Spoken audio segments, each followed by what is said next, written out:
Yeah. Hi everyone. Uh,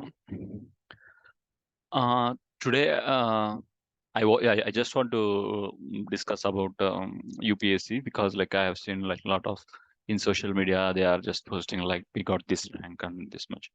Like I personally have like a very low opinion of whoever like clearing the UPSC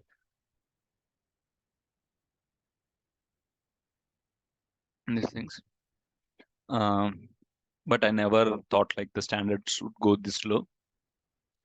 So I just want to share an answer written by an topper. Like he's a rank first in UPSC.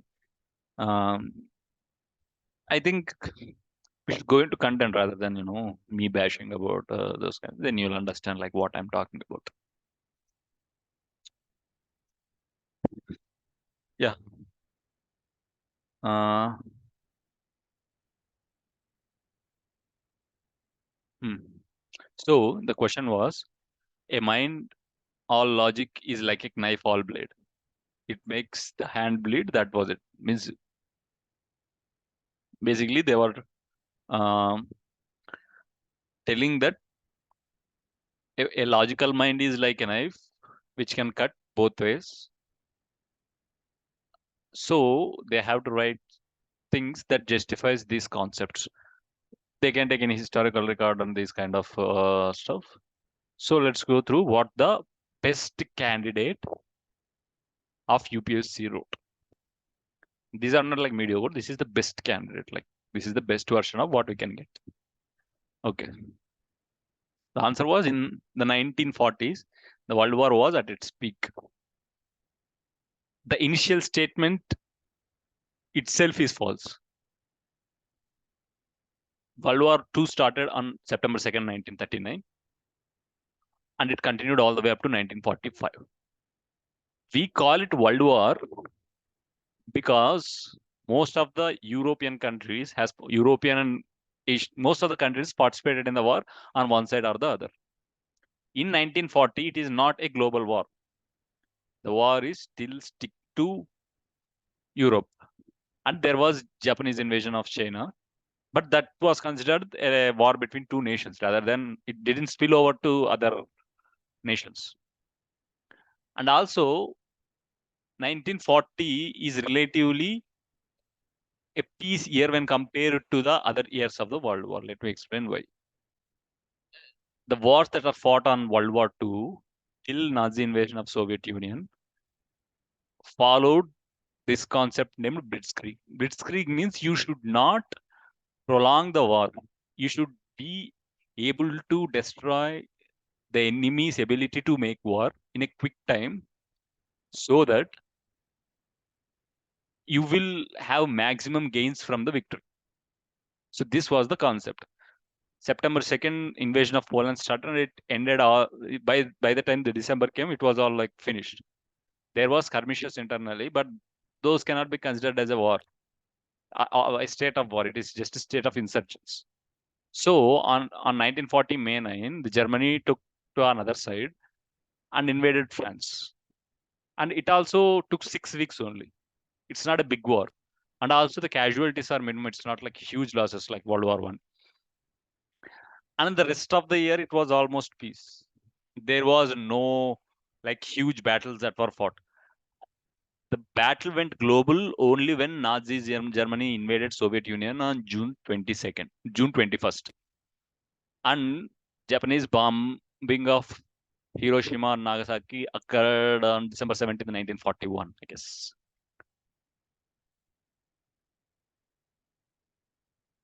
Until then, these were considered only as in the international community discussed it, but it is not considered as an international war. It became an international war in 1941. The war peaked in 1941, 42, 43, 44. 44, yes. Yeah. You can say 43 was relatively peace when compared to 44, 45. 1940 is one of the, say, like, one of the peaceful year when compared to the other years of the war. That I can tell. So, During such challenging time, I'm just reading the part. During such challenging times, a country and specifically one person had the brilliant idea of Manhattan Project. Uh, that's why you should not write your paper by seeing Oppenheimer movie. It's bullshit. Okay, I don't. I should not use swear words. Hmm. By the way, it was not. See, many people has that idea, like making it is side product of quantum physics, quantum mechanics, and quantum physics. That was path-breaking science during that era. It's not just Oppenheimer, by the way, who want to build an American bomb. Heisenberg was also wanted to build atomic bomb, and he was on the Nazi side, by the way. And he didn't build that bomb only because he didn't got enough uranium from Norway by the Nazi government. So it's not like only Oppenheimer thought of it. Like it's a race, basically. Here he was mentioning it as brilliant idea and mocking it, basically telling that people think that it was a brilliant idea. It's not. It's just it's stupid. That's the best I can go. And ensuring devastation of Hiroshima and Nagasaki made the bigoted brilliant an agent of doom.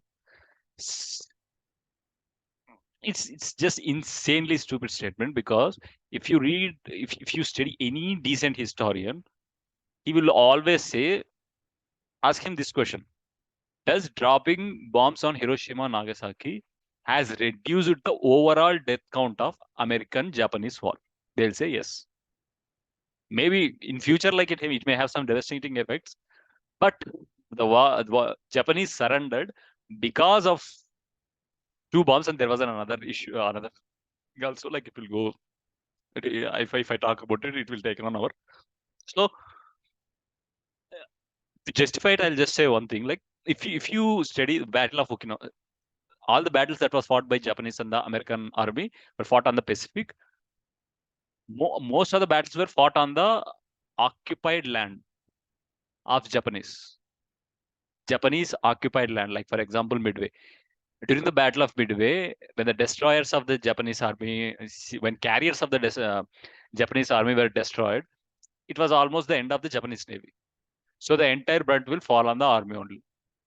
The Americans did not understand how ferociously the Japanese fought. They have seen at the sea. The war of the sea is very different from war on land, by the way. So when the Japanese landed on the island of Okinawa, which is the mainland, the Japanese mainland, the death toll was not so high in the American side when compared to the Japanese side, but the ratio was it was insane that the Americans don't want to invade the Japanese mainland, means the island chain that you see now. The reason was Americans lost almost 50,000 people in the Battle of Okinawa, whereas the Japanese land almost like 1 lakh soldiers. But the Japanese put the civilians as a shield and killed almost like 1,50,000 civilians. And the civilians are also willing to die for the cause. So the Americans understand, if they are doing so much for an island that is little far from their mainland, imagine what they'll do when we invade the Japanese mainland. And also, we have a document from the Japanese government at that time justifying that we are willing to sacrifice 1/4 of the Japanese population if Americans invaded Japan. So, taking this into consideration, both Hiroshima and Nagasaki, I think combined, it killed almost like 1 lakh civilians, soldiers and civilians combined. See, when compared to the other bombings, like for example, I think if you go and look at the fire bombings of Tokyo, which was done by the Americans without any nuclear bomb, they used this substance named napalm, which is like a mixture of phosphorus and some combustible this thing. It killed more people than both Hiroshima and Nagasaki bombs combined. So the Americans want to end the war. They can kill without Hiroshima and Nagasaki also, but they want the war to end so that they can reduce the casualties on both sides. So in that, these atomic bombs played a very crucial role in reducing the life. But in this paper, he is mocking it as something, as a brilliant idea. Uh, yeah. So moving forward, let's see what we can learn from the topper. Yeah, that man was Oppenheimer, and his brilliance of logical explanation had created a void so deep for USA, it can be filled by pulling the Burj Khalifa in it. This is, see, I usually don't blame people for using this kind of Burj Khalifa and this kind of stuff, but for a bureaucrat to say this, it looks very cheap, if you don't mind me saying so. It's like, this is the kind of language that they'll use. I don't, it's not like I want them to use English words or something like that, but I at least expect them to use some decent words. You- Hello? ఆ, లేదు కానీ నేను already ఉన్నాను, నేను explain చేస్తాను, link పెడతాను, join అవుతాను, నేను సోలోగా చేస్తాను.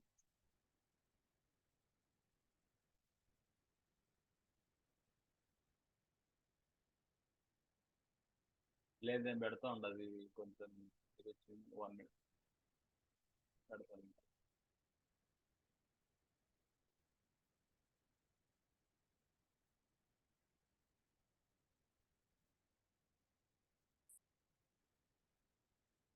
హలో, మీ ఇష్టం ఏమన్నది.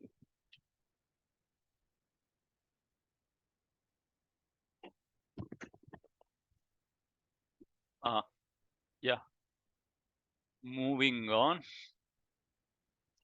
with the greatest explanations.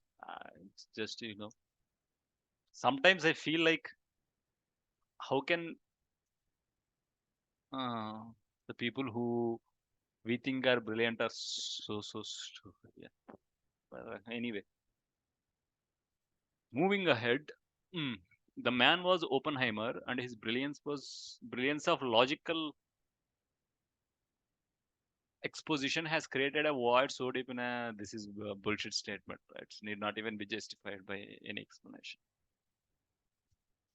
He's just trying to impress the people who are correcting it, nothing more. Fast forwarding 70 years, and we still see US struggling with the non-proliferation treaty.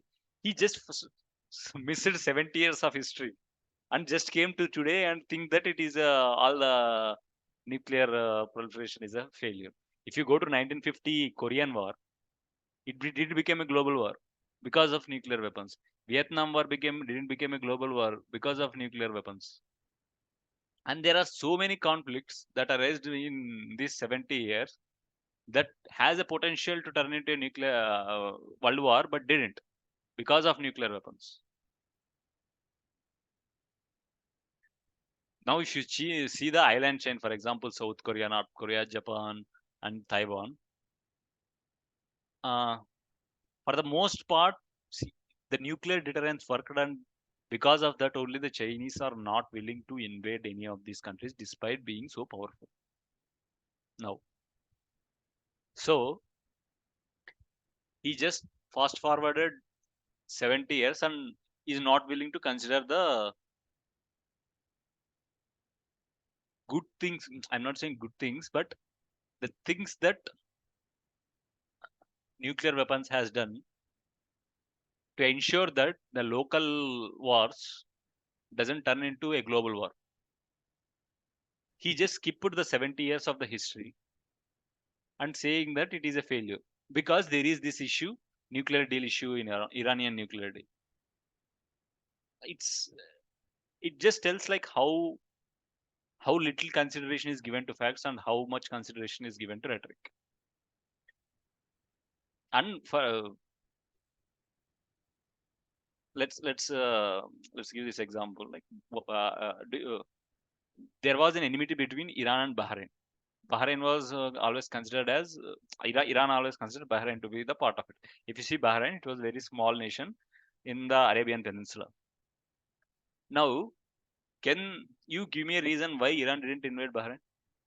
It's because of US nuclear guarantee that the Iranians are not willing to invade Bahrain. If there was no nuclear guarantee, I'm pretty sure they'll do, or at least they'll try to do things. It's just shows the lack of. Yeah. Moving forward, the level of logic and its exposition is like a knife or blade. It cannot differentiate between what you have right to do and what is right to do. This is what is called logical bumbo jumbo. Like it's just he's trying to shame the readers. That's it. He's like a ostrich that hides its head in the sand. See, people, if he studied so much, why he cannot give historical examples? There are many historical examples. There are many philosophical examples. All the historical that examples that he gave was wrong, and there is no philosophical backing to it. He's just giving some random thoughts. That's it. Ostrich that hides its head in. Okay. The moment. Okay. Going to the next.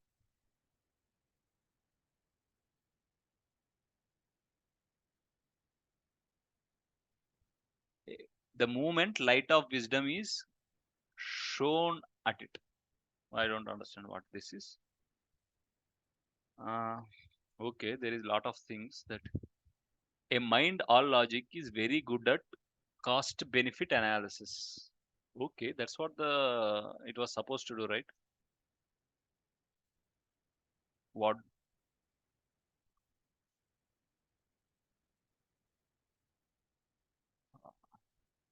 Yeah. Uh, Good at cost benefit analysis, but its incompetence at considering the human beings as an end to itself is utterly disgraceful. So who is he? Who is he punishing?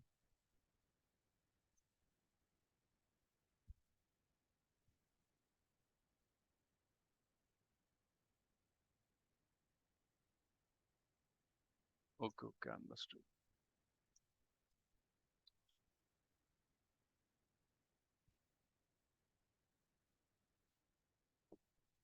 Yeah, self is utterly. It is of lowly origin that kills the human virtue of empathy and compassion and push the humans into an animalistic existence of using man as a means of selfish gains. See, if he is, I'm pretty sure he hadn't read any history. Throughout the history, humans are just animals only. The empathy and compassion is a what you call it's an abomination when you read history. Kind of very rare thing. So there is no content in it. It's just grandstanding, nothing more. Uh, the travesty of ideas caused by Hitler's logic of trying to make Germany great again. See, this term Germany was great again. It was used in many American medias as to mock that Trump slogan, telling that I will make America great again. It's like he's just mimicking that. Hitler's logic of trying to make America great, Germany great again. It's just so oversimplification of what Hitler thought. The case in point, he was a prodigious assimilation of all human inferiority, using complex words to explain nothing, by the way. I think it was Thomas Sowell who said that, like, what is your opinion? Someone asked, like, what is your opinion on Obama? He said, like, he's he's such a brilliant man. Like, he can put complex words together, and at the end of the word you sentence, you don't find any meaning in it. You understand, like, you feel like he's telling something complex, but there is no substance in it. uh, Going to the next page, let's see.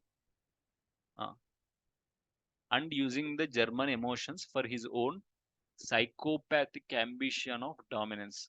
So what he was saying was, he used the emotions of German people in order to gain his selfish goals.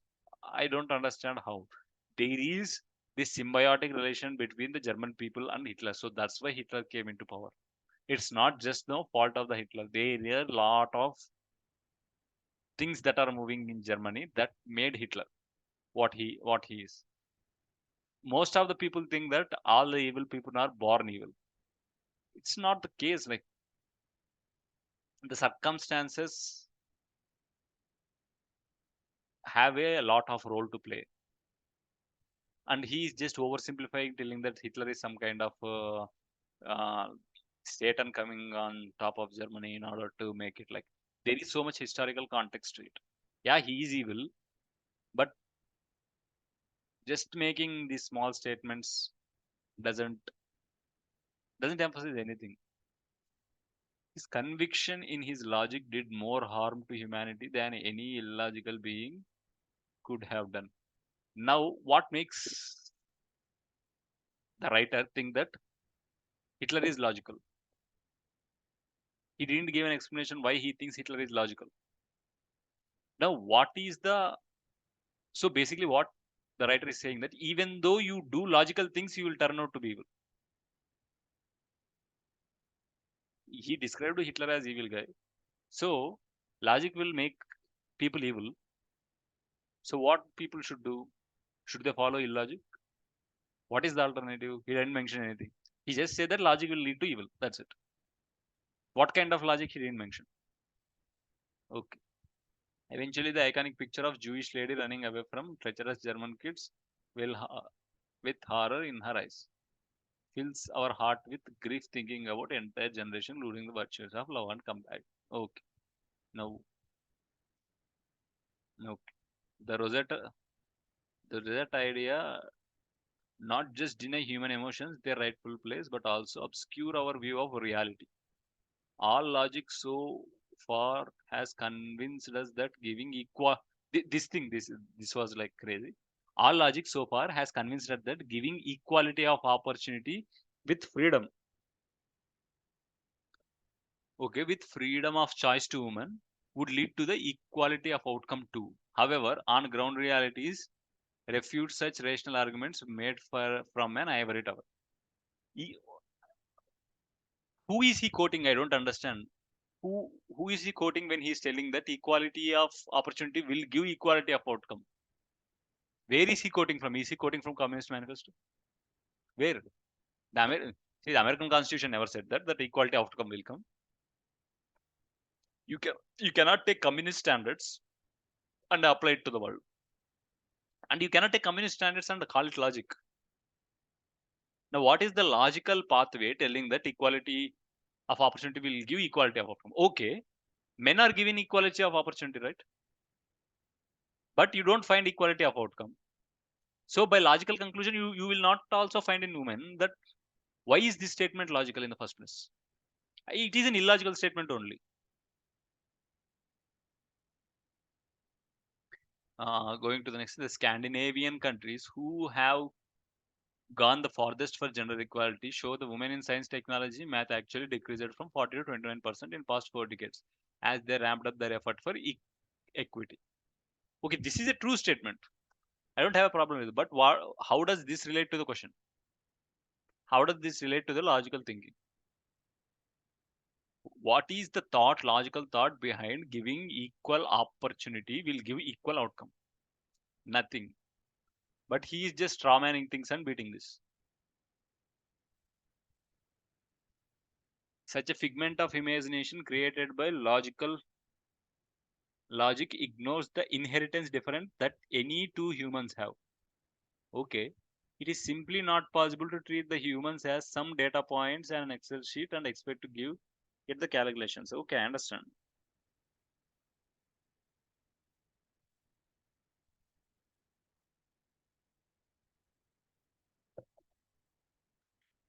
Just give me a minute.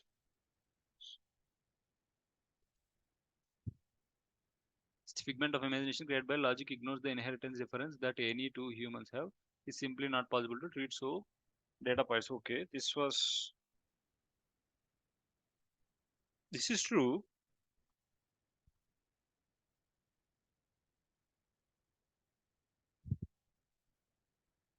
Yeah. Outcomes. Such attempts are not just harmful for national policies but also for individual happiness. Okay. The inability of modern humans to refute the irrational logic that money can buy all happiness has caught him on an island of gloom. What is this?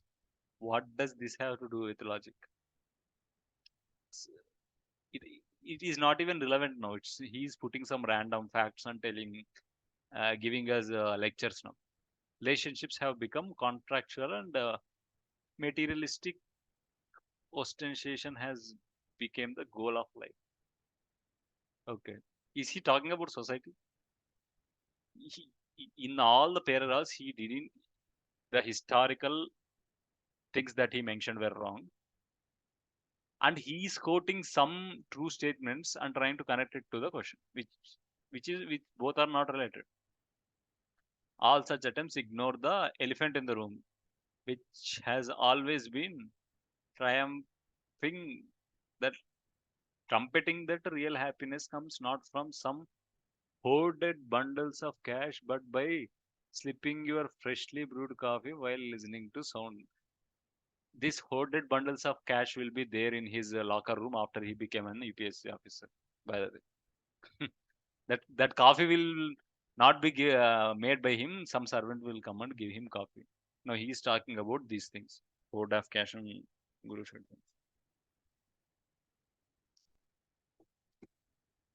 while listening to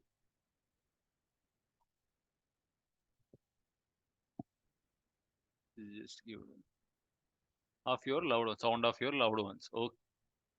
Uh, these modern workaholics caught in their rat race logic of trying to reach the top of the corporate ladder. Okay, these are rats. The people who are trying to reach the corporate ladders are rats. But people who waste their lifetime of 4 or 5 years to reach the political or bureaucratic ladder, those are heroes. This is bullshit. Like that's why I call them egotistical megalomaniacs. They don't have any humility or anything. The people who work in corporate, they do more work than any UPSC officer with less payment and less services that provided by the company. And and because of their taxes only he is living, but he is blaming them. By the way, okay, let's go ahead. What? Forgot the wisdom of our sages that excess of everything is bad. So excess of power is good. Huh? All the UPSC, all the IAS officers have excess of power. Bullshit.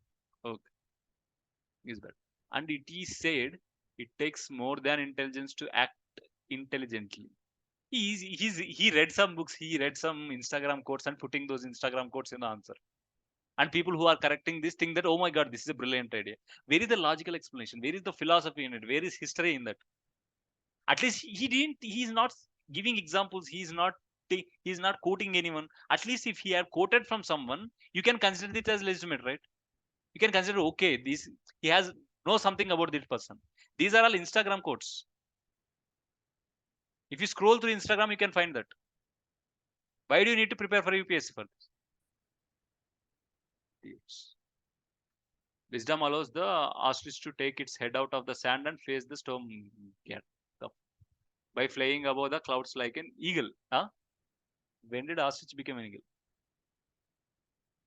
However, such a wise state of mind does come as a bolt from the blue. See, he's using some. This is the when people say when foreigners say that Indians are not respected, it is because of these people. India is getting respect because of the corporate jobs that the Indians do, not because of these bullshit ideas and Instagram quotes. Let's say he became a ambassador to Russia. The Russian ambassadors can read Byzantium history, can read Russian history from 700 AD, can quote Dostoevsky, can quote Tolstoy.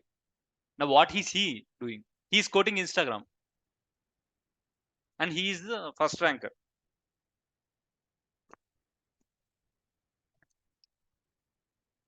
It takes careful analysis of all logic to become the open-minded Raja Ram Mohan Rai and question the bleeding of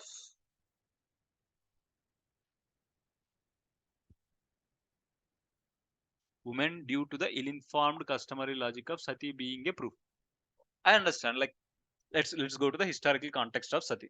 Sati was practiced in West Bengal. I'm not talking about Johar. Johar is basically when when a king dies, the queen will throw herself into the fire.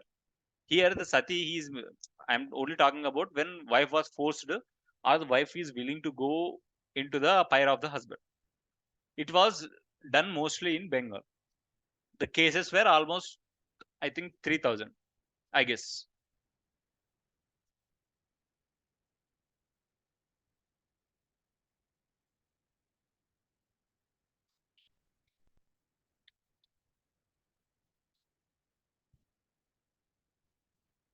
Yeah.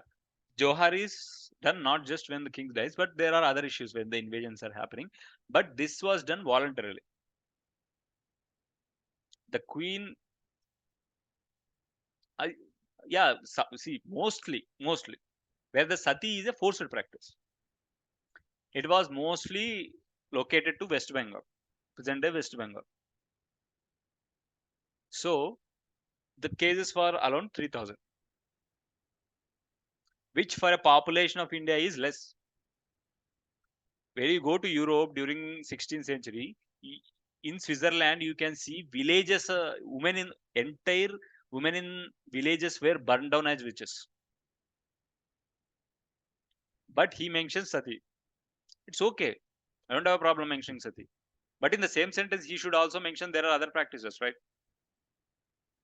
Which are much more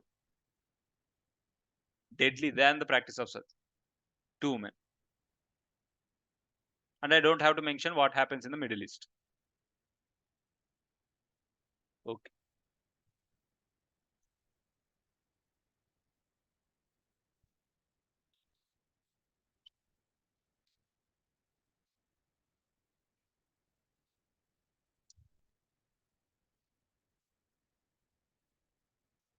Yeah.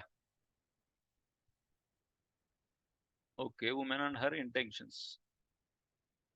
The Jan Andolan built by Raja Ram Rai required both prudence as well as sense of justice to uphold the welfare of 50% of the population. 50% of the, not 50% of the population, by the way. It's a very small section of population. Yeah, what he did was very good, but it was fixed to only the small section of population in Bengal. It's not even enter West Bengal also. Yet we can see that just analyzing the reasons behind the bleeding of the hand by other knife, all bleed. It is like flesh without blood. Uh, Delving a deeper into where these knives, all blades can help with completeness of our analysis. We see that just like a twaddle reverted to its shell. See, he's using some complex English word that he's not putting any content. Twaddle reverted to shell. I don't know what it means. And if people think that I am a fool for not knowing these things, okay, turtle reverted to its shell. Okay, now I understand. I don't know what is a twiddle or something. Turtle means basically, yeah. But Why use this such a complex thing? People who don't have substance use this kind of complex thing to say that they have lot of they're superior to you. That's it. These all words mean they are superior to you, nothing more. No content. Now what is the information that we got from the entire reading? Means all his Instagram quotes and the quotes that he read on some books. Yeah. I'll just go through this thing. It frustrates me. When facing without any danger, a human,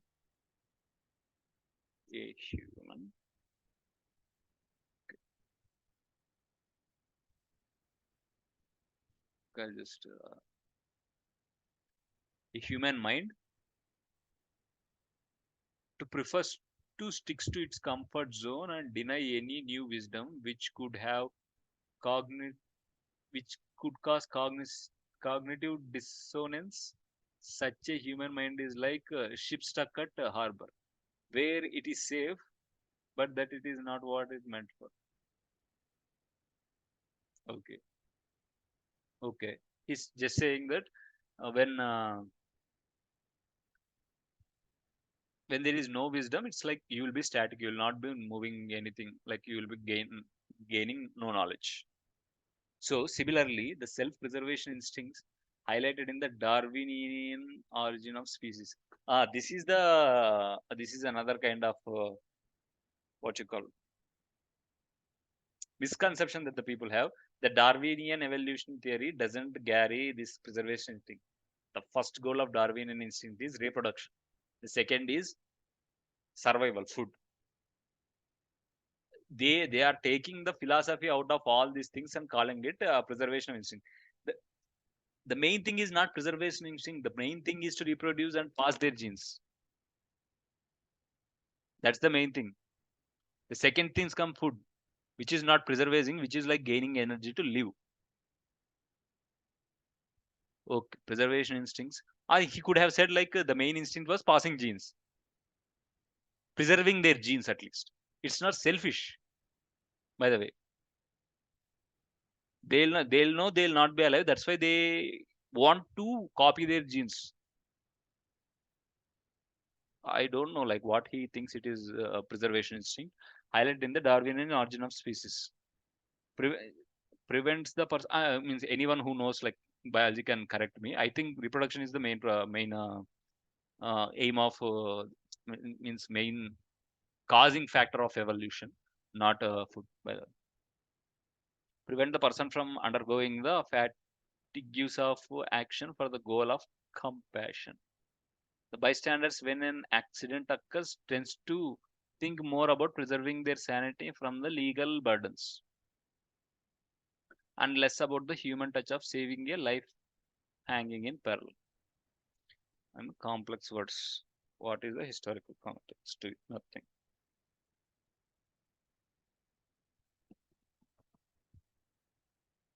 Yeah. On the other hand, this is just a half-baked cake, as we know inherently that logic itself is not all evil.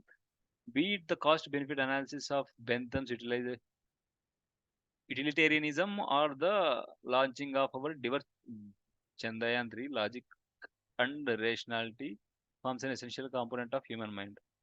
Even our constitutional fundamental duties exhort us to develop scientific temper and critical thinking. Synthesizing the necessity of logic with the lack of its suffering takes us to the Socratic dialectical. Socrates didn't write about dialect. Dialect was written by Hegel. I can search. Wait. Bullshit argument. Socratic dialectical method. Dialect was introduced. The word dialect was introduced by Hegel. It was not by Socrates. Socrates never introduced the word. Yeah, sure. It was not by Socrates. It was by Hegel only. Let's see what it comes when you search Socratic dialectical method.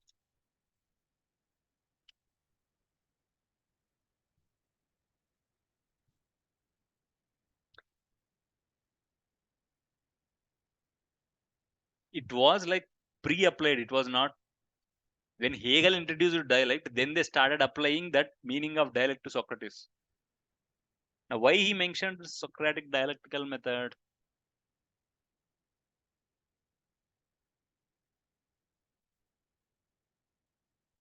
See, dialect, I don't have anything to do with Greeks. Dialect is very German thing, and it's like very.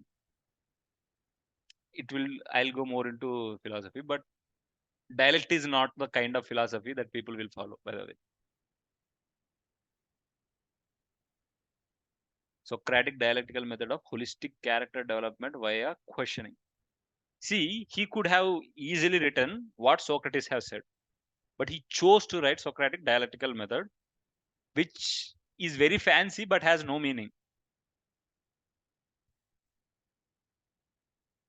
We can use dialect in the case of post-Hegelian philosophy.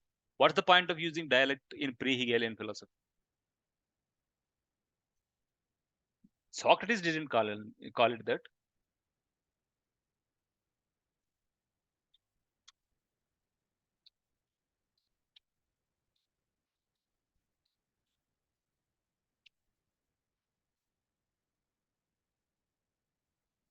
Okay, I'll just confirm what is a dialect.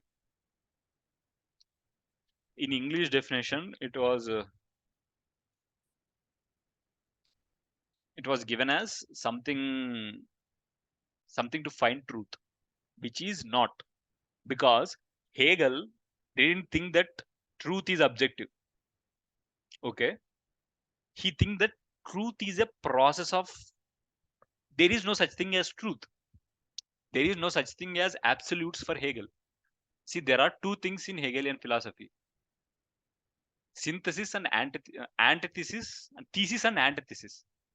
Thesis is something that was established as truth in the society, not just that was followed as a tradition or consider.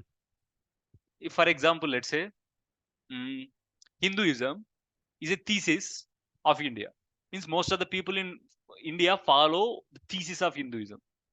It's not truth or some kind of ideal. It's just a system. Now, antithesis is something that is opposite to thesis.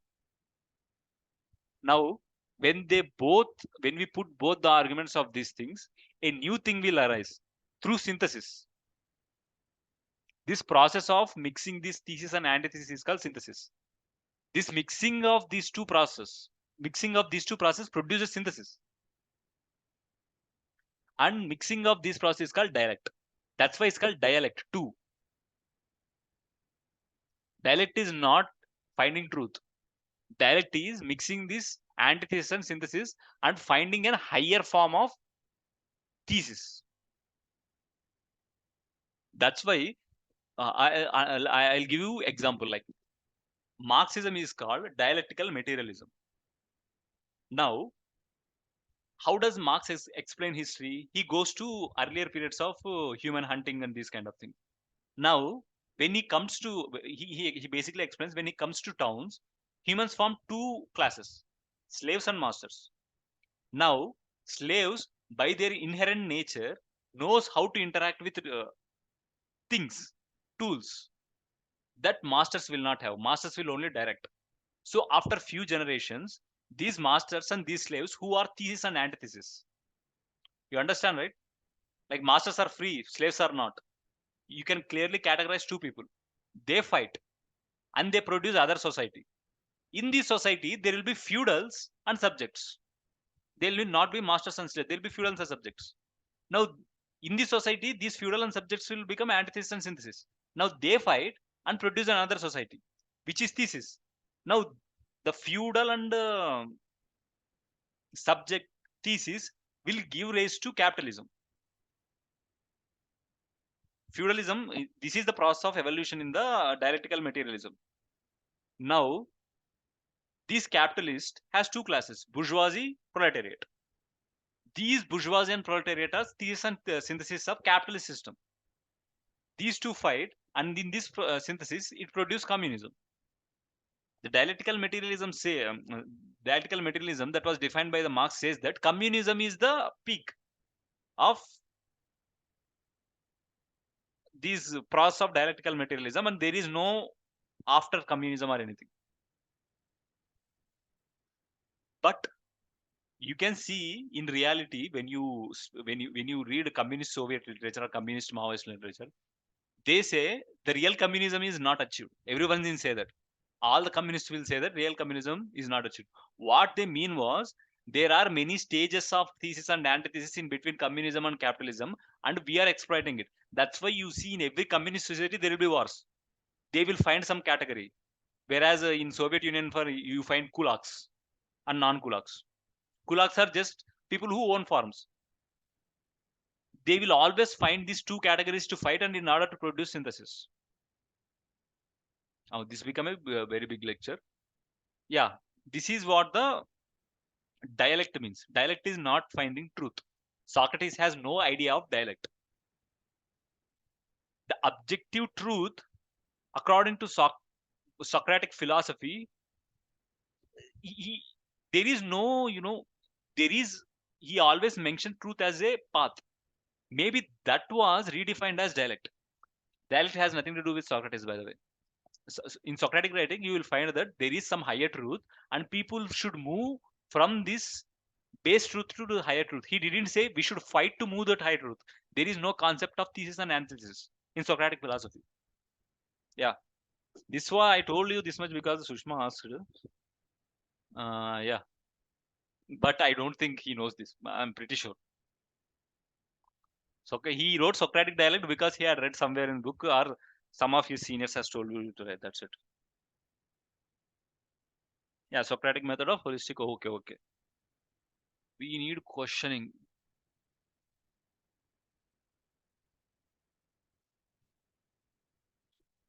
So going to last page of this torture to read this thing. We need to question not just the source of our logic and knowledge, but also the relevance of the logic for the greater good.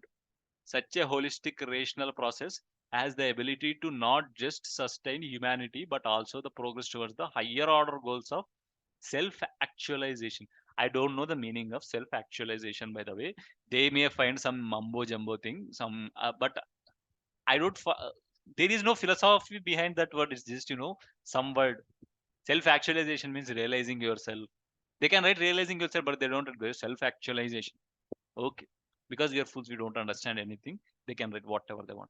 In this era of guided missiles and unguided men, yeah, one cinema dialogue. The rational blade of knife must be covered by the empathetic and wisdomful words at the handle to prevent bleeding from any hand that holds it. Such a heart guided by love and wisdom has the ability to become a trailblazer and make, that's it, make a, yeah. I don't think like it's last few sentence and make some whatever, make the world happy or something. I think this is the last page. See, this is the guy in 10 or 20 years is going to talk to a Russian general. A Russian general who fought Ukraine, who fought in Georgia, who fought in Africa, is trying to talk to this guy. Imagine the Russian general talking about Battle of Stalingrad or Battle of Leningrad. What he will understand? He thinks that World War II peak was at 1940. I don't think he knows the significance of Stalingrad and Leningrad in World War II. Now, how he is going to communicate it with other countries? The ambassadors from China will know the Han history from 4th century BC. Now, I'm pretty sure he doesn't even know what Han is.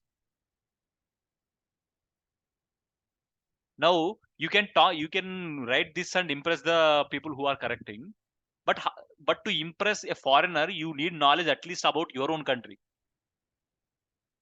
He portrayed Sati as something that was widely followed in India, which is not the case. At least tell something that was widely followed in India. For example, marry having huge dowries in order to marry girls, which was very high in Andhra Pradesh, but you can say it was followed almost uniformly in all of India to some extent, and not giving property to women. You can, there are exceptions. The Kerala is an exception, and West Bengal is an exception, but in most of the India, it is followed. but he chose to give sati.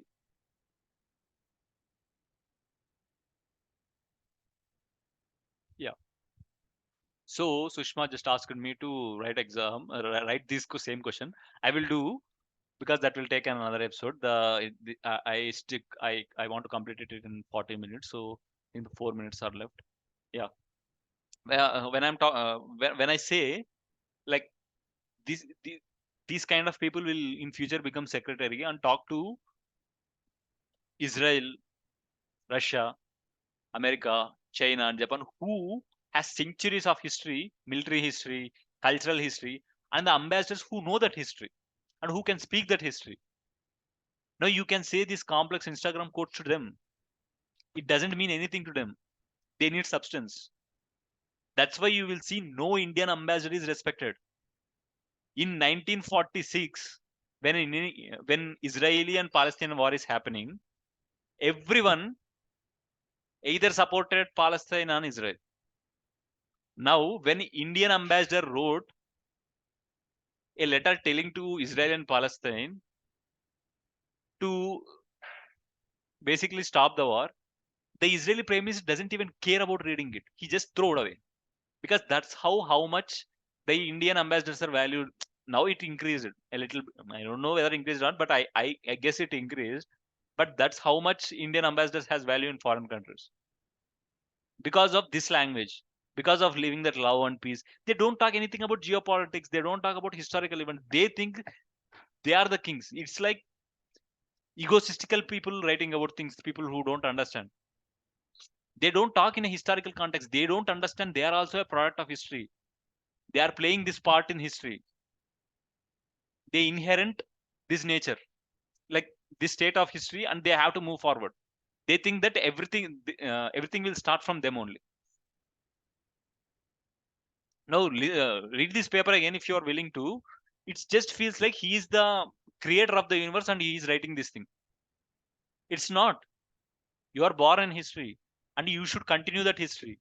At least you should know where you are born and what state of the history is this.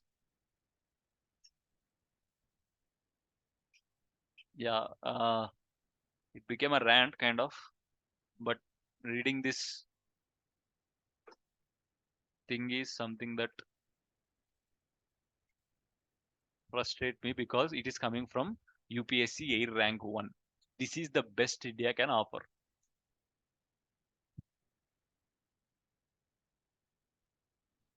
Yeah, I think I'll conclude this and I'll make another episode, like how do I write, because people think like, okay, you have criticized what he has written. How do you have written this thing? Yeah, I will end this